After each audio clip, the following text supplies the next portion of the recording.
Hello, CD Bestie. Welcome back to CreativeDisc exclusive interview with me, Luthfi. And right now, we we re-entering again. I think we re-enter again with my guest today because last year I interviewed them, and now I interviewed them again, but with a different twist because right now they have a second album. They have a new album called Upside. Why it's called Upside, not Downside, not Midside? I don't know. Maybe we can talk about it with them. So this is my guest today. Welcoming back to Creative Risk exclusive interview. This is Drax Project.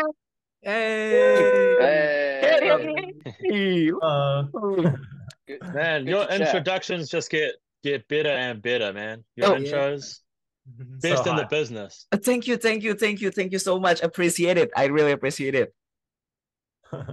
Okay, okay, okay. So, how you guys are doing right now? We're good, man. Good, man. Good. Yeah. Just settling in. Just Life's good. Okay, New okay. music out.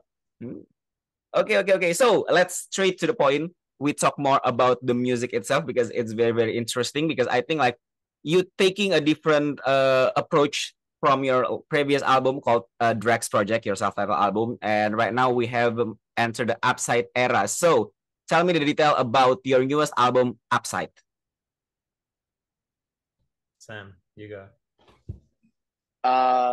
Upside, man. It's we're really excited about it. It's taken a few years to pull together, but we really love how it's come out, and it's got Luxury on it. That's the main single that we put out with the album just last month, and a whole bunch of other bangers on there. So yeah, no, we're really excited, and we're really excited to get out and start playing it live around the world as well. It's yeah, it's a feeling like a nice, fresh, new lot of music. So yeah. Okay, okay, okay. It's like 4 years a gap between your previous self-titled album. Why it takes so long? It's taking 4 years to accomplish this album. COVID, bro. Yeah. COVID. Yeah. We were able to we put out a few EPs in between our first album and this one Upside, but for us to really get stuck into a big body of work, like a full album, that yeah, COVID made it a little bit difficult for us. So that's why it took quite a bit of time. But we were lucky though. We had quite a few songs from the period of our first album that we didn't use on the first album that we could kind of breathe new life into, and some of those are on Upside. So it's nice that we were able to kind of pull from all these different time periods of our music to put in. Yeah. Ah, And okay. I think also we wanted to be able to play the songs live to people. So putting it out in a time where we couldn't get out and play shows was we wanted to hold off until we could do that. Okay, okay, okay, okay, okay, okay, okay. It's interesting. And I think like I found like many interesting track, including Disrespect featuring Shirley because is it I correcting to pronounce the name? Charlie Shirley? Charlie, yeah. Charlie. You got Okay. it. The disrespect track because I think like this one is kind of like have a boy band vibes. I think it has like a 90s vibe on it. Can you tell me the detail about it? Yeah, it's got that real kind of 90s boom bap kind of feel to it. It was really organic when we wrote that song. That was one of the songs actually that we kind of wrote around the time of our first album, with a few friends of ours when we were living in LA. And it came together real quick. And it started with some keys, and then the guitar, and then the drums, and it was super organic. It was just kind of, we didn't think about it too hard. It was just what kind of came naturally. Um, and You just then said the lyrics of the song, bro. we didn't have to think of, yeah, I did. Just came naturally. Yeah. Well, there you go. But yeah, then we met Charlie earlier this year. Actually, we were spending quite a bit of time in Sydney in Australia, and she's in Sydney, so we linked up through her through like our label. We were introduced, and we got on with her really organically, and she has such an amazing voice. We were like, hey, come on the song. So yeah, it was cool. Okay. So this is interesting from me because I think like this is like on the Upside album itself. I think like your sound is getting more pop rather than your previous project. I think like you exploring more popular sound in this project. If it is true on your side, or maybe like it's my just guessing. Yeah, I guess so, kind of. We just kind of did whatever we wanted to do with this one, really. We didn't want to like try and make a song that we thought was like a big song or anything. We just kind of wanted to make some stuff that we liked. But there are some, it's very like, there's very diverse. We thought that the album didn't like really fit together when we were making it. But now that we're listening to it back and we get to play them live, they do feel like they all kind of fit under the same umbrella, which is weird for us to think now because we thought they were all so different. So yeah, some songs are pretty poppy, but like some songs are like very weird and different than we've done before. Like the song Supernova on the album is like really synthy and kind of 80s, and with like a really hard, like we used auto-tune as like a feature on my voice. So it sounds like really robotic. So that was fun. I don't know, we're just experimenting, trying to just do whatever we think is fun and we think sounds good. Oh, interesting. And Upset is like your fun album, I guess. Yeah. Okay. And we did it like this time. We did a lot of it ourselves, which we're really proud of. Like we wrote and produced like half of the album just us four, and so that's a really big step for us. Like as musicians, like we came from like jazz backgrounds, and as like we didn't really know how to put songs together on like a computer and stuff. So it's been a big like learning process for us, and so yeah, I don't know. That's a really fun part of the album for us as well, getting to do it all ourselves. Oh wow. What's the different on your side when you are making your first album and right now in your second album? Because I think like 4 years have teach you a lot. Yeah, I think you go, Sam. Oh, you go. Sam first. Oh. I think that, like Sean was saying, being able to work on our own music and take our music from, just a small idea to the finished song is a lot different.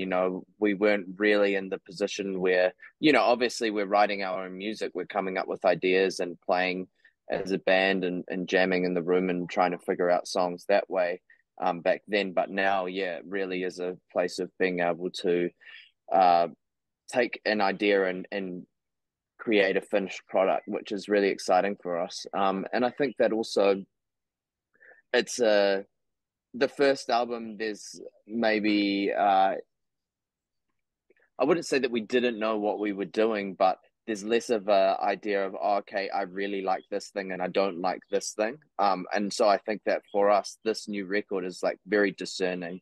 We're really only making music on it that we absolutely love, and we know that we love it, which is really cool. I think we're definitely more confident, that if that's what you mean, Sam. Yeah, confident in our decisions, I would say. Yeah. Anything else want to add? Nah, he summed it up. He summed it up well. Okay. Okay, so I really remember that you were going through a lot on like you are starting from basking right now, and you guys I still remember that you are nervous meeting big star on the backstage. I still remember that conversation. Do you still nervous meeting a big star on the backstage? Not as much. Haven't had much opportunity recently. Hopefully not. Hopefully, if it happens again, no one embarrasses themselves. I can't get any worse than Sean meeting Love, but I definitely get nervous before every show still. Every show, doesn't matter how many people are there, still nervous. Don't know about you guys. I think my nerves cracking up at us. He's just laughing at us. I think my nerves come more from people who I don't know, or who aren't famous. I get more nervous if it's a room of people that are just there to listen to our music, and I just really want to do a good job, and that's where I feel the most nervous. So hopefully that, but I think the nerves are a good thing in that situation. We're so nervous, bro. We're like the most, we're just extremely nervous as a group. I get really nervous around Matt still. I don't know how to. I get nervous around Ben. Actually, I'm nervous in front of you, Luthfi. I'm super nervous in front of you, Luthfi. I'm probably the most nervous. You're just joking, right? You're just bluffing. Now we are, I guess. Okay. This is my last question for this interview because our time is running out, sadly. I think like I want to ask each of you what's the thing that you learned a lot during 4 years, I think during your 4 years of Gap Year album, on your personal level, not on your musical level, but I think. Or what do you think like you learn a lot on the personal level and you can translate it into your music in each of you? I definitely think that I have learned to be less of a perfectionist. So just to be okay with just mistakes, or just like, not overthinking something to the point of spending months and months on something, just it's okay, just not being a perfectionist. Yeah. Okay. Anything else?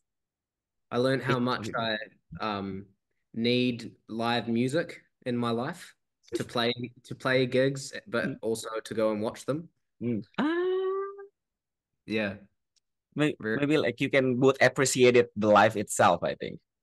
Yeah. I thought that it wasn't such a need, but it is. Yeah. Oh, wow. Sam and Matt first. I was gonna say, I think appreciating your surroundings, appreciating what you have, probably one of the big ones from the last 4 years. Like we were doing some pretty crazy, amazing things before everything kind of got weird. But looking back and looking forward 4 years from now, I want to look back to right now and just be like, man, I was making the most of that, and I was appreciating where I was, what I was doing, and that's it.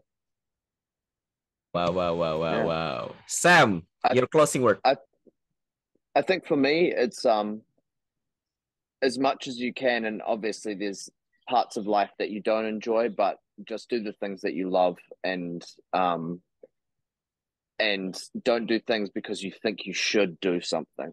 Do it because you love it, and because that's what makes you feel like something really good and positive within you. I think that's probably my biggest takeaway. Yeah. Wow. So Such wholesome.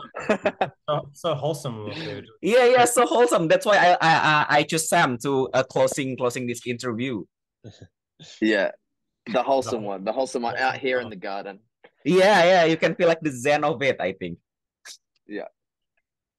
Okay, that's a wrap for this interview. Thank you very much, Drax Project. It's second time I interview you guys, and it's been a pleasure too. So, okay, if you want to hear the new album, you can hear it on many streaming platform. It's called Upside. It's very popish album. It's like can brighten your mood in your darkest day. So you can stream it on many streaming platform, and also you can follow all Drax Project social media. You can can promote your social media. There you go. Everything at Drax Project, DRAX Project. Okay, DRAX Project, or in Indonesian spelling is like DRAX Project. PROJECT, not a project, not a PROJEK, guys, but PROJECT. Okay, so thank you. So you're very welcome. So thank you so much, Drax Project, for welcoming me for second time. It's always a pleasure to talk to you guys here. So good luck with your new album. Congratulations. Finally, second album after 4 years. Congratulations. Yeah. Thank you so much. Thank you very much. And also, don't forget to follow and subscribe CreativeDisc in all platforms. You can subscribe to creativedisc.com And don't forget to hit the notification button or bell button to watch more of the great interview coming up right to your screen. I'm Luthfi, and this is Drax Project. We are signing off. Thank you so much for this interview. Listen to Upside in all many streaming platforms. See ya! Do it. Thanks. See you See later. ya. Bye. Bye!